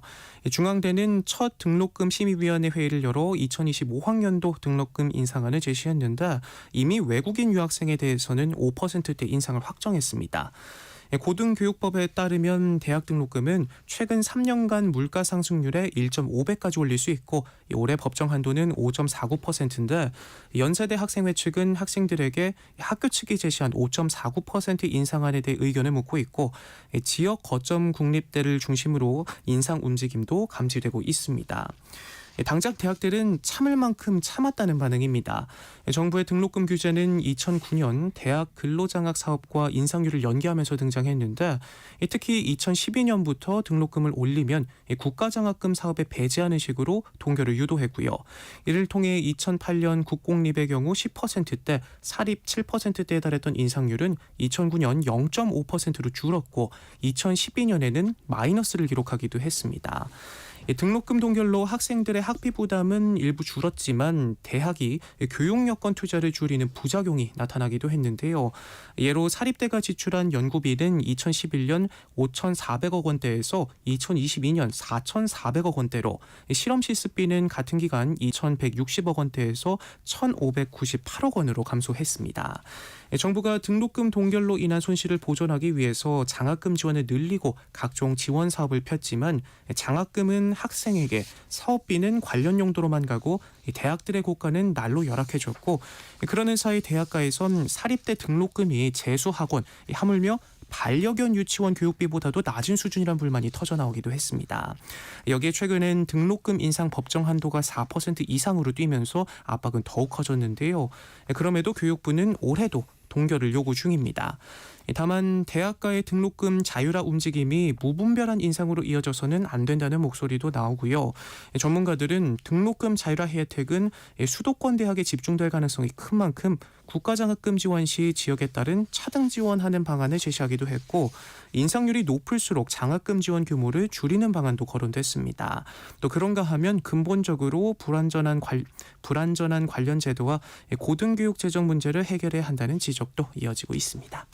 네, 요즘 학생들의 문해력 저하 논란이 끊이질 않고 있는데요. 상당수 아이들이 하루에 거의 책을 읽지 않는다는 연구 결과가 나왔어요. 네, 한국교육과정평가원이 실시한 조사를 보면요, 하루에 얼마만큼의 책을 읽는지 살펴봤더니 30분 정도라고 답한 학생이 약 36%로 가장 많았고, 거의 읽지 않는다는 학생이 28%로 그 뒤를 이었는데요. 학년이 올라갈수록 책을 읽는 시간은 더욱 적었습니다. 초등학교 6학년 같은 경우에는 3명 중 1명은 하루에 책을 거의 읽지 않는다고 답했는데, 고학년으로 올라갈수록 학업에 대한 부담과 학습량이 늘면서 책 읽는 시간에 영향을 주는 것으로 풀이됩니다. 독서 시간이 그렇게까지 중요할까 싶을 수도 있는데요. 문해력에 상당한 영향력을 미친다고 합니다. 요즘 아이들에게 족보가 뭐냐라고 물으면 족발, 보쌈 반반이라고 답한다고 할 만큼 이 문해력자 논란이 끊이질 않는데, 이 독서 시간이 늘어날수록 문해력 점수가 높아지는 것으로 분석됐고요. 네. 또 문해력 수준이 상급을 기록한 학생과 하급인 학생들의 휴대전화 사용 시간에서도 차이가 나타났습니다. 연구진들은 휴대전화 사용 시간이 늘어날수록 책 읽는 시간은 부족해질 수밖에 없다며, 가정에서도 문해력 지원을 위해 자녀가 흥미를 느끼는 주제를 묻고 해당 주제를 다룬 쉬운 책을 읽을 수 있도록 도와줘야 한다라고 제안했고요. 또 가정의 지원이 다소 부족하더라도 학교 교육을 통해 부족한 부분을 보강해주는 차원에서 학교 도서관 프로그램과 학교 도서관 활동 수업이 학생의 문해력 수준을 고려해 효과적으로 운영되고 있는지에 대한 재고가 필요하다 강조했습니다. 네, 하프타임 뉴스 임선율 뉴스캐스터와 함께했습니다. 고맙습니다. 고맙습니다. 네, 세상의 모든 정보는 청취율 조사 기간 맞아서 애청자 여러분들과 조금 더 소통할 수 있는 시간 이어가고 있는데요. 저희가 오늘은 여러분의 새해 계획 문자로 보내달라고 부탁드렸죠. 5158님, 저는 올해 많이 웃기를 도전해 볼 생각입니다. 아이들이 어릴 땐 웃을 일이 많았는데요. 요즘엔 점점 웃음기가 없어지더라고요. 웃으면 건강에도 좋다고 하니까 웃는 일 많은 한 해 보내보려고 합니다 하셨어요. 또 7035님은요. 뭐니 해도 머니겠지만 그래도 올 한 해 가족들 건강히 사는 게 최고겠죠. 모두 건강만 했으면 합니다 하셨어요. 맞아요. 건강이 최고인 것 같아요. 3110님, 새해가 되면 늘 하는 다짐이 다이어트였는데요. 25년에는 공인중개사 시험에 합격하는 게 목표입니다. 할 수 있겠죠? 하셨어요. 저희가 응원하겠습니다. 25년 연말에는 합격했다고 문자 꼭 보내주세요. 자, 오늘 문자 보내주신 분들 가운데서 저희가 추첨을 통해서 5만 원 상당의 한우 불고기 보내드립니다. 그리고 혹시 02로 시작되는 전화가 오면 꼭 받아주시고요. 세상의 모든 정보 잘 듣고 있다고 말씀해 주시길 부탁드릴게요. 내일 점심 메뉴 추천. 귀로 듣는 푸짐한 지식 한 상 어떠세요? 세상의 모든 정보. 아나운서 전주리입니다. 허리띠를 졸라매도 벅찬 고물가 시대, 여러분 주머니 사정에 꼭 맞는 맞춤형 재테크 솔루션을 처방해 드립니다. 짠테크 SOS 돈 되는 라디오 한국경제교육원 서윤로 원장님과 함께하겠습니다. 어서 오세요. 안녕하세요. 네, 우리 오늘은 어떤 얘기 해볼까요? 새해 처음 뵀는데 일단 모든 분들 새해 복 많이 받으시고요. 네. 새해가 되었으니 오늘은 올해 돈과 관련된 새롭게 시행되는 제도나 상품에 대한 이야기를 해볼까 합니다. 새해 재테크 계획 세우기에 앞서서 알아둬야 할 올해 바뀌는 제도들 살펴볼 예정인데요. 짠테크 SOS 돈 되는 라디오 서영로 원장님이 도움을 드릴 테니까요. 방송 들으면서 궁금한 점 있으시면 문자로 많이 참여해 주세요. 참여하실 번호는 샵 9730번이고요. 짧은 문자 50원, 긴 문자는 100원의 정보 이용료 있습니다. 콩 게시판 KBS 1라디오 유튜브 채널을 통해서는 무료로 참여하실 수 있으니까요. 많은 참여 부탁드립니다. 해마다 바뀌는 게 많아서 다 확인하기 힘들었는데요. 저희가 오늘 한번 싹 정리를 해볼까요? 네. 우리가 예전에 청년들의 자산 형성을 돕기 위해서 도약계좌라는 게 있다고 한번 방송을 한 적이 있죠. 네. 이 청년 도약계좌는 만 19세 이상 34세 이하의 청년 근로자가 가입이 가능한 상품인데요. 최대 5년간 저축을 해서 본인의 저축액과 정부 지원금을 합쳐서 최대 5천만 원을 마련할 수 있는 상품입니다.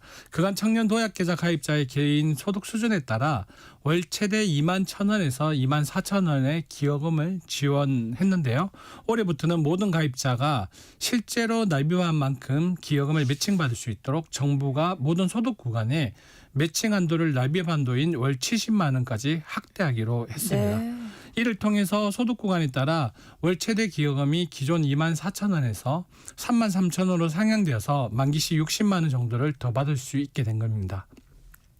이번에 확대되는 기여금 지원 기준은 올 1월 납입분부터 적용되며 신규 가입자뿐만 아니라 이전 가입자에게도 적용되는데요. 네. 그리고 2년 이상 가입을 유지하고 800만 원 이상 납입을 할 경우 개인 신용평가 점수가 5에서 10점 이상 자동으로 부여되고 2년 이상 가입을 유지할 경우 납입 원금의 40% 이내에서 부분 인출할 수 있는 부분 인출 서비스를 하반기 중에 시행할 수 있도록 계획 중이라고 하는데요. 이것도 지켜봐야겠습니다. 그럼 소득에 따라서 지원 정도는 다른 거죠? 네, 맞는 말씀입니다. 소득 구간에 따라 정부가 지원하는 금액이 달라지는 건데요. 청년들의 자산 형성을 돕기 위한 제도지만 고소득자와 저소득자 간의 격차를 완화하기 위해서 차등 지원하는 겁니다. 얼마나 차이가 나냐면요. 네. 예를 들어서 2,400만 원 이하 급여 소득자 또는 1,600만 원 이하 종합소득자는 기여금 매칭 비율이 6%의 기여금 인정 적립액이 기존에는 40만 원까지 한도라서 2만 4천 원이죠. 2만 4천 원의 기여금이 지급됐는데요. 올해부터 월 적립 인정액이 70만 원까지 확대되었다고 했잖아요. 네. 그래서 40만 원까지는 매칭률이 6%고 그리고 40만 원에서 70만 원 사이에는 3%가 적용이 되어서 기여금이 3만 3천 원까지 늘어났습니다. 이 경우 가입자가 만기 시 수령하는 금액은 최대 60만 원까지 증가하여 일반 적금 상품 기준으로 5대 금리까지 포함해서 기존 연 최대 8.87%의 수익 효과에서 향후 연 최대 9.54%의 수익 효과까지 증가할 것으로 보이니 대상자라면 꼭 네. 가입하는 게 좋겠죠. 그리고 3,600만 원 이하 급여 소득자 또는 2,600만 원 이하 종합소득자는 매칭 비율이 4.6%의 기여금 인정 적립액이 기존에는 50만 원까지 한도라서 2만 3천 원의 기여금이 지급되었는데 올해부터 월 적립 인정액이 70만 원까지 확대돼 2만 9천 원의 기여금을 받을 수 있습니다. 또 급여소득 4,800만 원 이하 또는 종합소득 3,600만 원 이하 소득자는 월 2만 5천 원까지 기여금을 받을 수 있고요. 6천만 원 이하 근로소득자 또는 종합소득 4,800만 원 이하 소득자는 3% 그대로 2만 1천 원의 기여금이 매월 적립됩니다. 그럼 2만 4천 원의 기여금이라는 건 정부가 한 달에 2만 4천 원씩을 더 넣어준다는 말인 더 넣어주는 거네요. 거죠. 네. 청년들에게 좋은 상품으로 보이는데요. 그럼 금리는 어떻게 돼요? 적금의 금리는 은행에서 설정한 기본 금리와 우대 금리 그리고 작은 우대 금리가 또 있습니다. 그리고 정부에서 설정한 소득 금리의 합산으로 결정되는데요. 농협, 신한, 우리 하나 기업 KB 등의 시중은행의 기본 금리는 4.5%이고요. IM, 부산, 경남 등의 지방은행은 기본금리 4%, 강주, 전북은행은 3.8%의 기본금리를 제공하고 있습니다. 여기에다가 각자 우대금리 조건을 걸어서 총 5.5%의 금리를 제공합니다. 예를 들어서 농협은 기본금리가 4.5%지만 우대금리가 1%로 총 5.5%이고요. 전북은행은 기본금리가 3.8%로 제일 낮지만 우대금리가 1.7%가 되어서 총 5.5%의 금리를 제공하는 방식입니다. 그럼 우대금리 조건을 보고 은행을 고르는 게 좋을 텐데요. 6개 시중은행 모두 50만 원 이상의 급여이체를 우대금리 조건으로 내걸었고 이 중 KB를 제외한 5개 시중은행은 모두 카드 실적, 최초 거래 우대금리 항목이 존재합니다. 반면에 지방은행은 기본 금리가 낮은 대신에 우대금리가 높은데 대구은행과 경남은행은 가입 시점에 해당 은행 주택 청약을 보유해야 우대금리를 받을 수 있는 조건이 있습니다. 네. 부산, 강주, 전북은행은 모두 급여 이체와 카드 실적이 조건이 있는데요. 부산과 강주은행은 신규 고객만 최대 금리를 받을 수 있고 기존 고객의 경우 전북은행에서만 최대 금리를 받을 수 있습니다. 이렇게 기본 높은 금리와 우대금리 그리고 또 다른 작은 우대금리 그리고 정부의 기금이 합산되어서 월 70만 원씩 5년을 납입했을 때 5천만 원 가까운 목돈을 받을 수 있는 비과세 청년 적금이라고 생각하시면 편할 겁니다. 70만 원씩 5년 납입하면 원래는 3,500만 원인 거죠. 5년을 아니에요. 납입하면 아니네요. 네, 제가 계산 잘못했네요. 네. 어쨌든 저는 이 청년 도약 계좌 나이 때문에 가입이 안 돼요. 근데 가입 대상자는 구체적으로 어떻게 되고 어디 가면 가입할 수 있는 거예요? 얼굴로는 가입 가능할 텐데 앞서 말했지만 만 19세 이상 34세 이하의 청년 중 총 급여액이 연 7,500만 원 종합소득과세 표준에 합산되는 종합소득 금액이 6,300만 원 이하인 사람들 또 가구 소득은 가구 원수에 따른 기준 중위소득 180% 이내에 해당해야 합니다.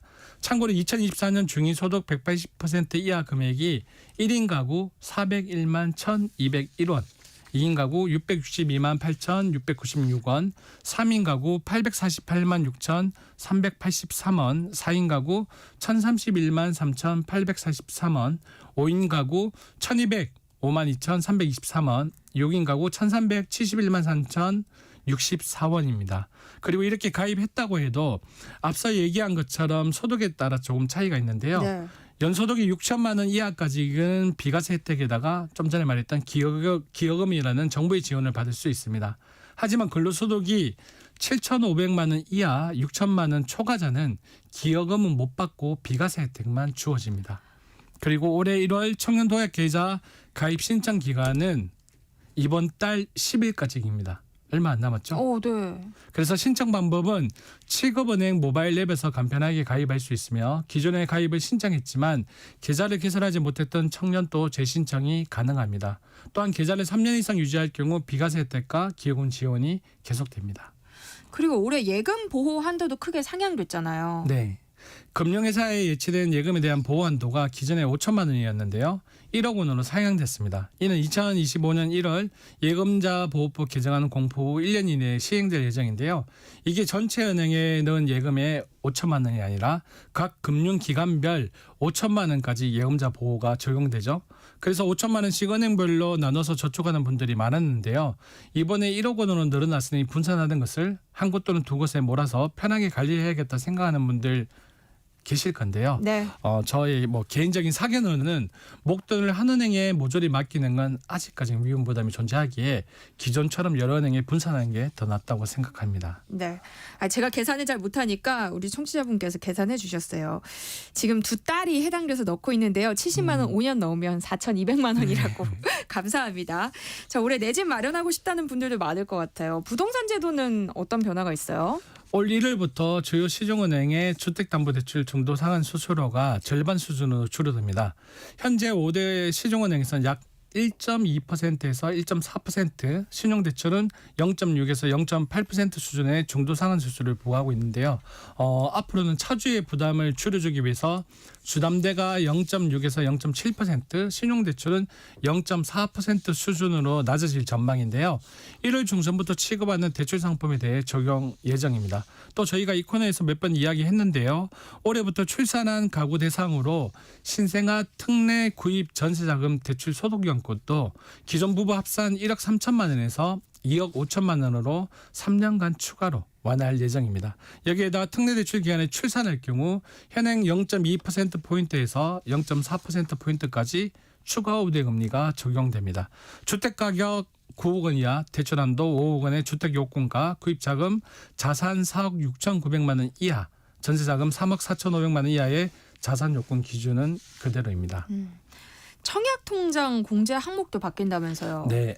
연소득 7천만 원 이하인 주택 청약 종합저축 가입자의 소득공제 혜택도 무주택 세대주뿐만 아니라 배우자까지 확대됩니다. 네. 납입액의 40% 한도인 연 300만 원까지 소득공제 혜택이 주어지고요. 청년우대형 주택 청약 종합저축 역시 한도 500만 원 이자소득 비과세 대상을 세대주와 배우자까지 확대하는데요. 총 급여액 3,600만 원 또는 종합소득금액 2,600만 원 이하인 무주택 세대주가 대상입니다. 여기에다 기존 1주택자가 인구 감소 지역 중에 수도권, 광역시 제외, 수도권 내 적경 지역 및 광역시 내 군지역 포함 지역에서 공시가격 4억 원 이하 주택 한 채를 취득하거나 비수도권 전용 85제곱미터 이하 취득가액 6억 원 이하 미분양 주택을 취득하는 경우 주택수에서 빼주는 1가구 1주택 특례가 적용됩니다. 네. 또 종합부동산세는 12억 원까지 기본공제를 받을 수 있고 고령자나 장기 보유자라면 최대 80%까지 세액공제를 받을 수 있습니다. 양도소득세도 12억 원까지 비과세 혜택을 받고 장기 보유 특별공제도 최대 80%까지 적용됩니다. 또 우리가 알아두면 좋을 변화 뭐가 있을까요? 크게 세 가지로 분류해서 말씀드릴게요. 일단 우리가 지난 연말 보험에 대해 다뤘는데요. 올해는 전 국민이 다 가입했다는 실손보험 청구 방법이 간소화될 예정입니다. 진료비 관련 종이서류 발급 없이 앱이나 홈페이지로 보험금을 청구할 수 있는 시스템이 12월부터 시행되는데요. 이미 병원 30개 이상 병원급엔 적용이 돼 있죠. 올 10월부터 범위가 확대돼 의원과 약국에서도 가능해지는데요.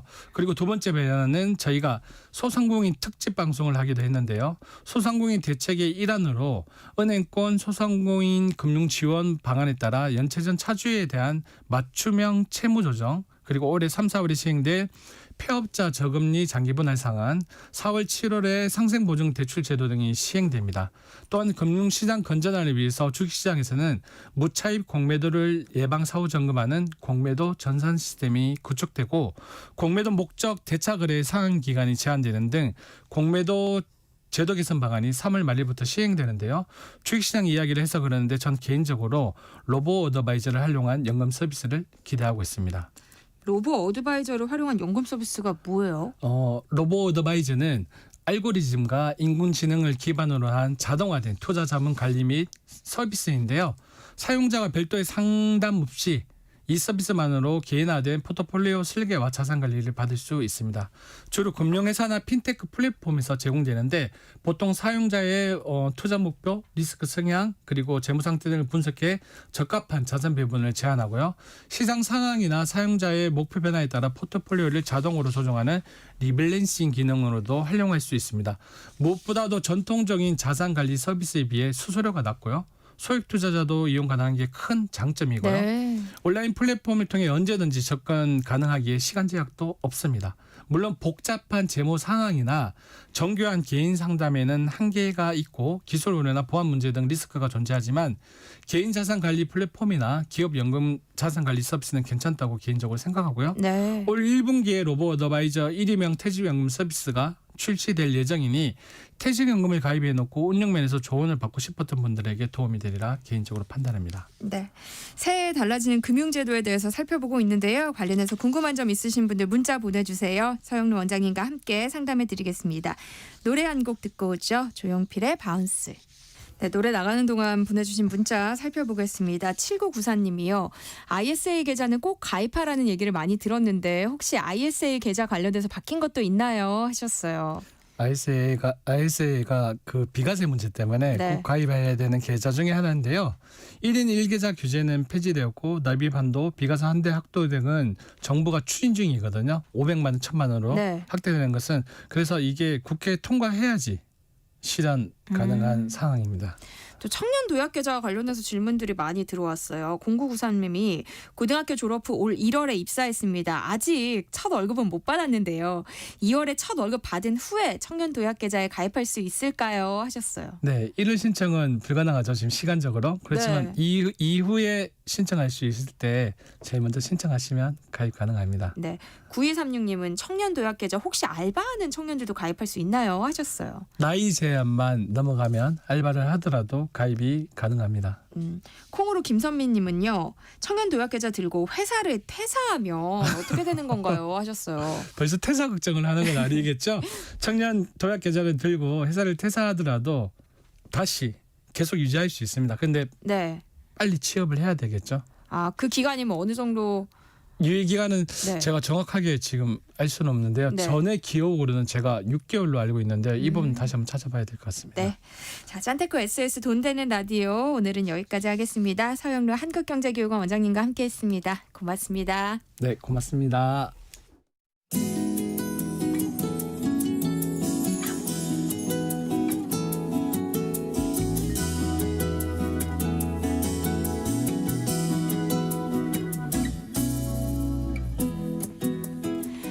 주말에 뭘 할까 고민하시는 분들 많죠. 일상의 지루함을 달랠 수 있는 특별한 계획이 있다면 조금 더 설레는 마음으로 한 주를 보낼 수 있을 텐데요. 여러분의 일상을 특별하게 만들 새 코너를 준비해봤습니다. 오늘부터 격주로 주말에 갈 만한 여행지 소개해드릴 예정인데요. 해시태그 주말 안내서 장주영 매일경제 여행플러스 편집장과 함께합니다. 어서 오세요. 안녕하세요. 반갑습니다.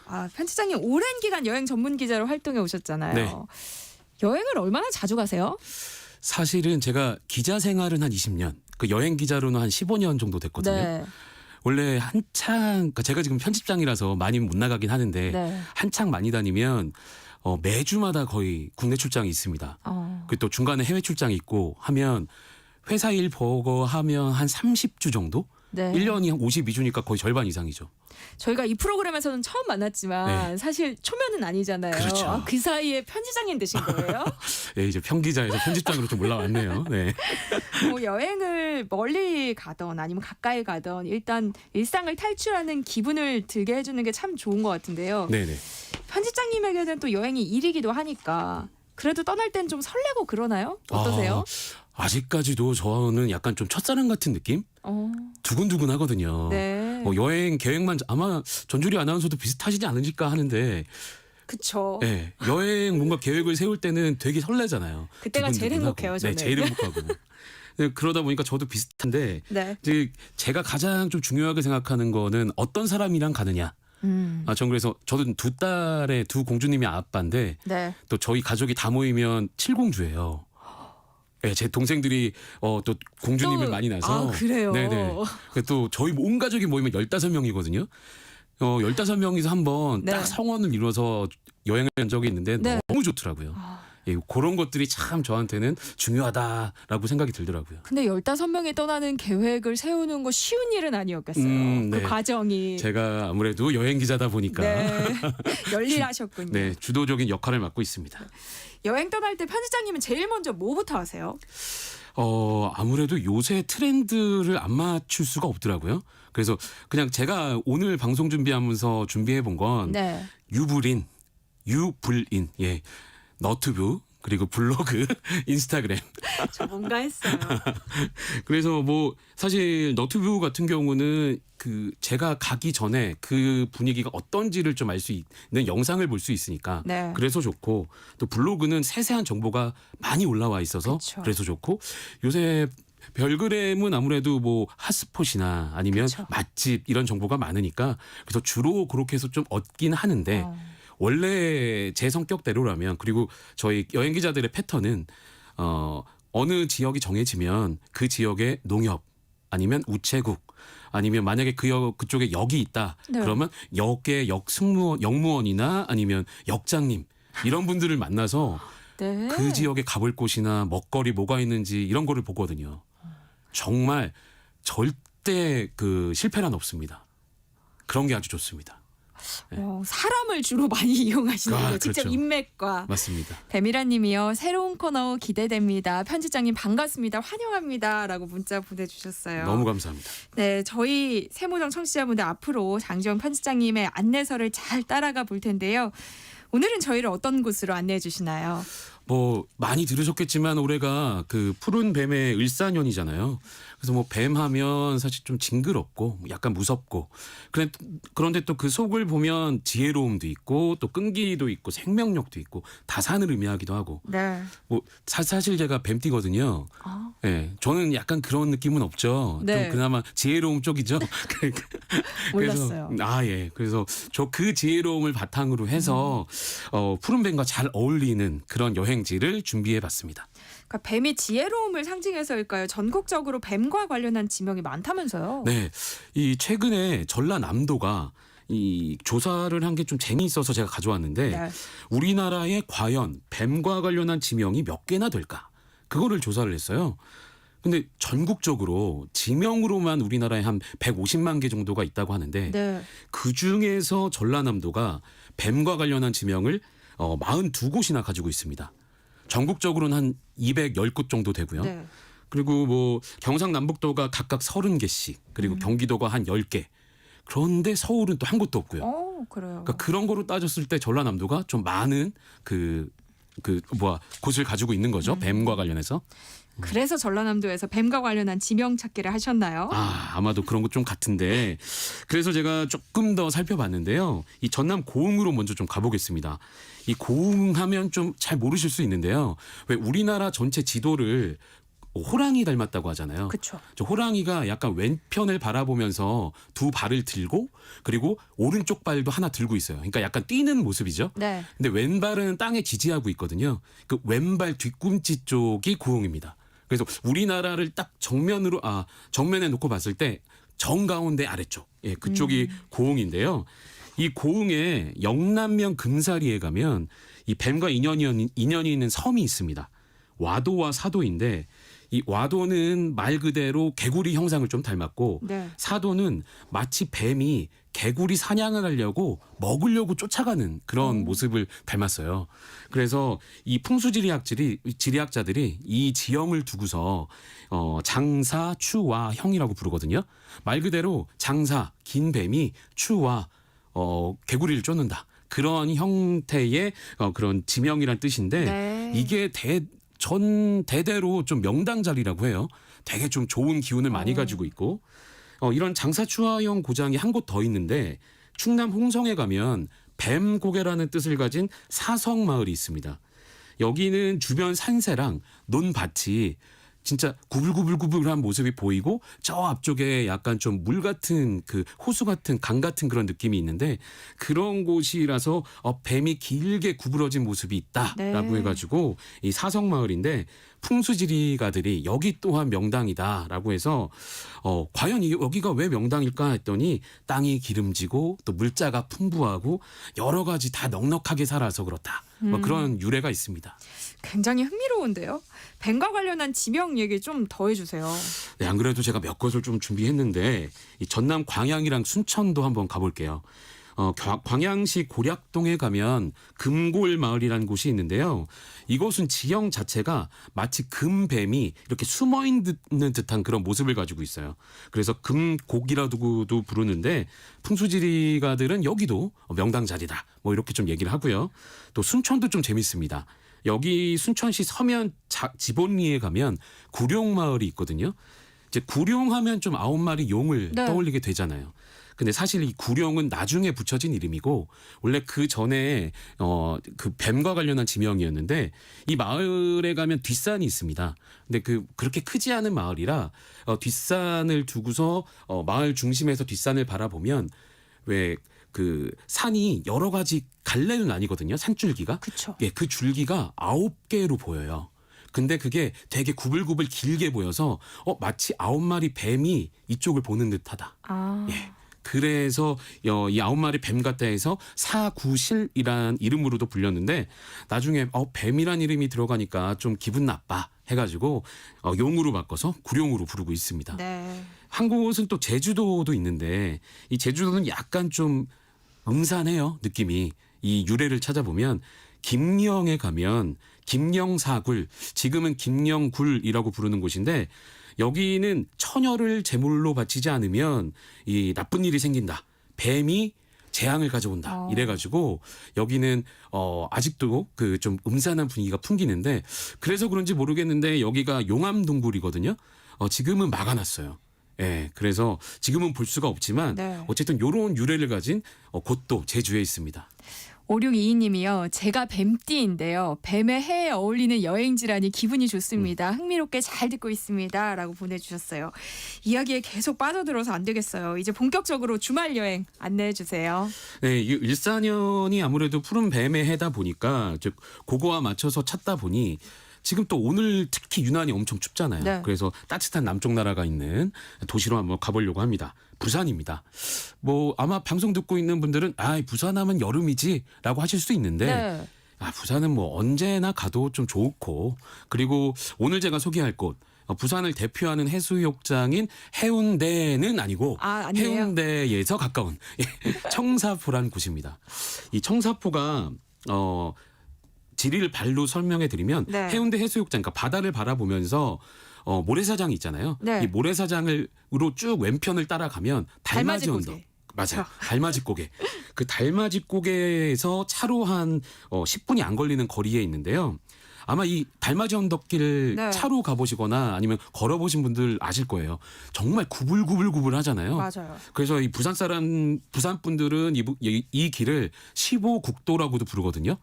왜 국도가 꾸불꾸불한 데가 많으니까. 예. 네. 그래서 15국도라고 부르는데 실제로 15번이나 구불구불한 코스가 있다고 할 정도니까. 그래서 오늘 이 구불구불한 길이 왠지 뱀 같다라는 얘기도 말씀드렸잖아요. 또 거기에 푸른 숲도 있고 푸른 바다도 있고.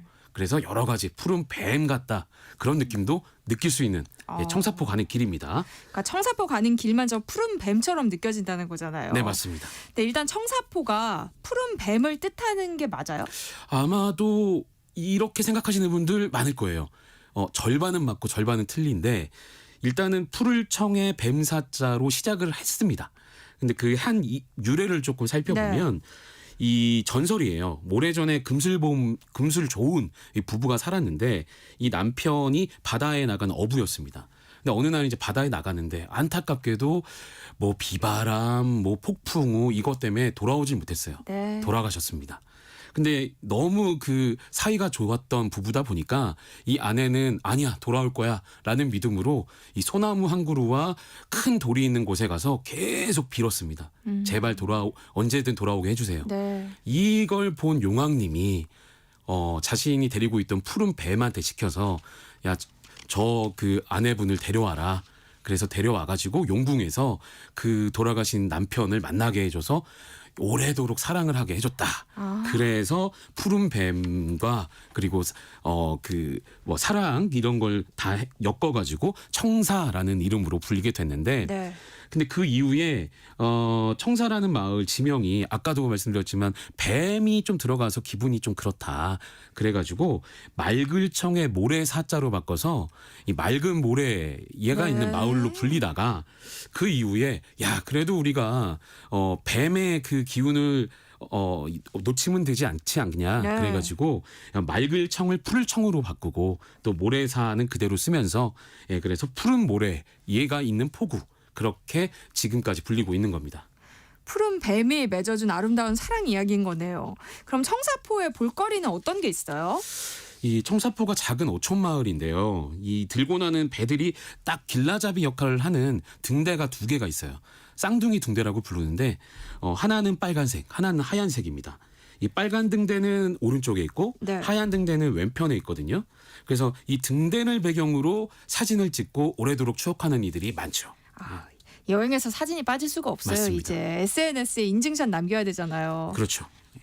그래서 여기를 보면 이 쌍둥이 등대를 가운데 사이에 두고서 사람이 들어가서 사진을 찍는 그런 구도를 네. 가장 많이 찍는데 빨간색이 아무래도 좀 화려하고 정열적이잖아요. 그래서 빨간색 등대에 가까이 가서 하얀 등대가 약간 좀 작게 보이게 찍어도 좋고 네. 또 하얀 등대 쪽에서는 뒤편에 바다를 좀 많이 나오게 해서 빨간 등대가 물론 조그맣게 나오겠죠. 그렇게 찍어도 좋고 또 아까 말씀드렸듯이 빨간색 하얀색 등대 사이에서 좀 먼 거리에서 찍어도 좋고 뭐 이런 여러 가지 찍는 방법이 있고 제가 추천하는 방법은 저녁이 올 쯤 그러니까 노을이 질 쯤에서 네. 가서 찍으시면 여기가 그 바다 색깔 자체가 푸른색이 아주 그 주황색이나 보라색으로 바뀌는 그 즈음이 있거든요. 그때 찍으면 정말 예쁘게 나옵니다.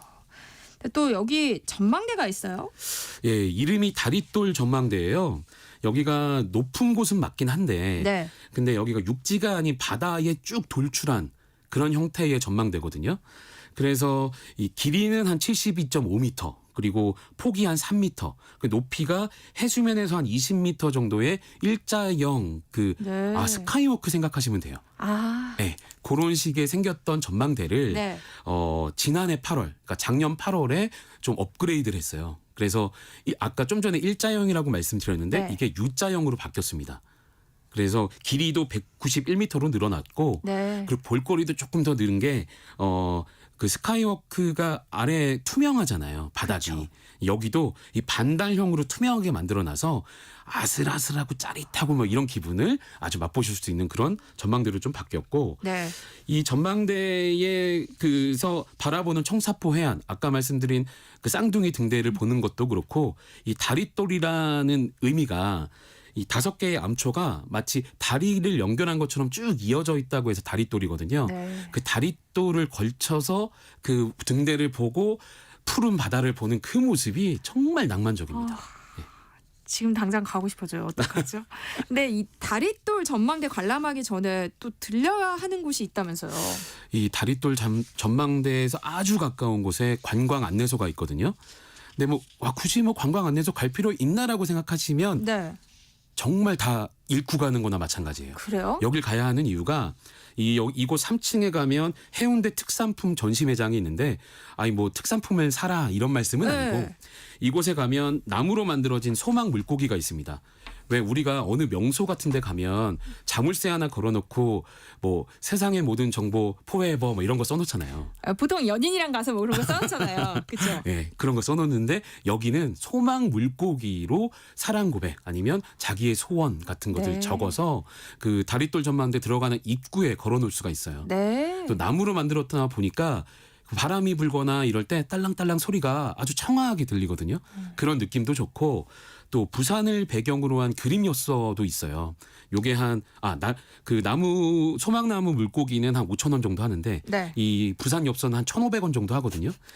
근데 부산의 곳곳을 정말 예쁘게 담은 그런 엽서인데 네. 엽서를 소장하시라는 건 아니고 네. 이 엽서에다가 많은 좀 뭐 자기가 쓰고 싶은 얘기들 아니면 희망사항 같은 것들 적어서 이 다리돌 전망대 들어가는 입구 쪽에 느린 우체통이 있습니다. 그 우체통에다가 딱 넣으면 자기가 원하는 장소에 네. 6개월 뒤에 받을 수 있습니다. 정말 낭만적이죠. 그러니까요. 푸른 뱀과 인연이 깊은 청사포로 함께 떠나보고 있는데요. 청사포 인근의 볼거리도 좀 짚어주세요. 이 청사포를 즐기는 방법이 참 다양합니다. 뭐 버스를 타도 되고 택시를 타도 되고 아니면 자기 차를 타고 가도 되고 하지만 제가 강력하게 추천하는 거는 열차를 타시라는 건데요. 네. 이게 그냥 열차가 아니라 해변 열차예요. 예, 그래서 바다를 바라보게끔 돼 있는 의자에 앉아서 또는 서서 즐길 수 있는 방법인데 여기가 원래 무궁화호나 새마을호가 다니던 철길이었어요, 실제로. 그런데 그걸 동해남부선이라고 불렀었는데 요게 이제 바다 열차로 바뀐 경우죠. 네. 그래서 달맞이 터널, 해월 전망대, 청사포, 다리돌 전망대, 구덕포, 송정까지 총 7개 역으로 한 4.8km 정도 되는 구간을 오고 갑니다. 근데 이 해변 열차가 한 120명까지 타는 그런 열차 하나가 있고 또 하나는 2명에서 4명까지 탈 수 있는 스카이 캡슐 열차가 있거든요. 네. 그래서 이 스카이 캡슐은 미포에서 청사포까지만 운영을 하고 또 그 해변 열차는 좀 전에 말씀드린 7개 역을 다 운행을 합니다. 그래서 미포에서 청사포까지 운행하는 스카이 캡슐은 시속 한 4km, 굉장히 느리게 가죠.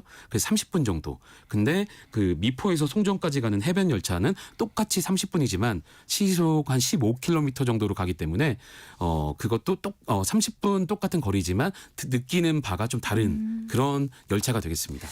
저는 선택 못할 것 같아요. 해변 열차와 스카이 캡슐 둘 중에 어느 쪽을 더 추천하세요? 뭐 연인이라든가 아니면 가족여행객이라면 스카이 캡슐도 꽤 괜찮은 선택지가 되겠고요. 네. 그리고 해변 열차를 타시면 곳곳에 지금 말씀드렸던 7개 역을 한 번씩 다 내릴 수 있는 그런 혜택도 있거든요. 물론 그거는 소위 말하는 자유이용권 같은 모든 역 탑승권을 사야지만 가능하지만 네. 어쨌든 그렇게 곳곳을 누릴 수가 있으니까 여행을 위해서 가신다라고 하면 해변 열차가 조금 더 낫겠다. 그런 좀 추천을 드리고요. 그리고 이 스카이캡슐은 2명 또는 4명까지 타니까 좀 가격이 비싸요. 네. 그러니까 2사람은 한 35,000원. 그리고 3사람 45,000원, 4사람이면 한 5만 원 정도 내야 하는 그런 가격이 있는 반면에 네. 해변 열차는 한 번만 내리지 않고 한 번만 타는 게 한 8,000원이고요. 그러니까 좀 전에 말씀드린 모든 역 탑승권은 16,000원이라서 요거에 따라서 한번 결정을 하셔도 좋을 것 같습니다. 가격이 일단 좋네요. 네. 2161님이 저는 부산이 고향인데요. 청사포에 대해서 처음 알게 됐습니다. 편집장님 덕분에 당장 부산 가고 싶어졌어요. 앞으로도 기대되는 코너가 될 것 같습니다 하셨어요. 네, 해시태그 주말 안내서 오늘 첫 시간이었는데요. 부산 청사포 여행 즐거운 시간이었어요. 장주영 매일경제 여행플러스 편집장님과 함께했습니다. 고맙습니다. 고맙습니다. 네, 세상의 모든 정보 여기서 마무리하겠습니다. 모바일 쿠폰과 한우 불고기 당첨자는요. 홈페이지 공지사항에서 확인하실 수 있습니다. 끝으로 최백호의 청사포 함께 들으시고요. 저는 내일 다시 찾아뵐게요. 지금까지 아나운서 전주리였습니다. 고맙습니다.